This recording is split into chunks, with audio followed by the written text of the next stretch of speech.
Sporting club ఆధ్వర్యంలో అంతర్జాతీయ Olympics డేను ఘనంగా నిర్వహించారు. కార్యక్రమానికి ముఖ్య అతిథిగా ఎన్టీఆర్ జిల్లా పార్లమెంటరీ అధ్యక్షుడు అడ్డూరి శ్రీరామ్ పాల్గొని క్రీడల్లో ప్రతిభ ప్రదర్శిస్తున్న పలువురు క్రీడాకారులకు సన్మానం చేశారు. ఈ సందర్భంగా ఎన్టీఆర్ జిల్లా ఒలింపిక్ సంఘం అధ్యక్షుడు డాక్టర్ తరుణ్ కాకాణి మాట్లాడుతూ మొట్టమొదటిసారిగా ఒలింపిక్ క్రూజ్ నిర్వహిస్తున్నామని, రాబోయే కాలంలో ఒలింపిక్స్ దృష్టిలో పెట్టుకుని రాష్ట్ర స్థాయిలో మంచి ప్రతిభ కనబరిచే విద్యార్థులకు తగిన ప్రోత్సాహం ఇస్తామని హామీ ఇచ్చారు.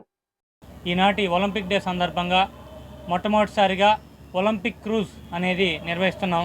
మరి ఇటువంటి వినూత్న కార్యక్రమంలో భాగంగా ఎవరైతే యువత మన భారతదేశం గర్వించే విధంగా స్పోర్ట్స్లో రాణిస్తున్నారో, మన జిల్లాకు సంబంధించినటువంటి యువత, ఎన్టీఆర్ జిల్లాకు సంబంధించినటువంటి యువత ఎవరైతే ఉన్నారో వారందరిని కూడా ఇవాళ మన అసోసియేషన్ తరఫున, అలాగే ఇక్కడ వచ్చేసినటువంటి ముఖ్య అతిథులు బీజేపీ ఎన్టీఆర్ జిల్లా అధ్యక్షులు శ్రీ అడ్డూరి శ్రీరామ్ గారిని, అలాగే విశిష్ట అతిథులైనటువంటి జనరల్ సెక్రటరీ శ్రీధర్ గారు, అలాగే మరో కార్యదర్శి అయినటువంటి గణేష్ గారు, వీరందరూ కూడా ఇక్కడ విచ్చేయడం జరిగింది. వారందరి చేతుల మీదుగా ఇక్కడ ఉన్నటువంటి యువత ఎవరైతే ఉన్నారో వారికి సన్మానం, అలాగే దాని తర్వాత ఈ ఒలింపిక్ బెలూన్స్ అనేది గాలిలోకి వదిలి మనం ఈ ఒలింపిక్ యొక్క స్పిరిట్ని సెలబ్రేట్ చేసుకోబోతున్నాం.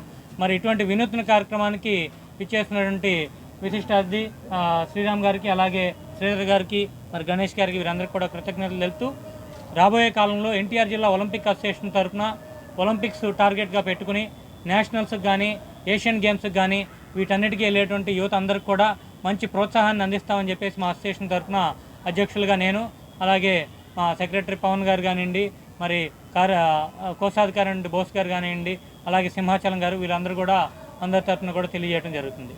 ధన్యవాదాలు.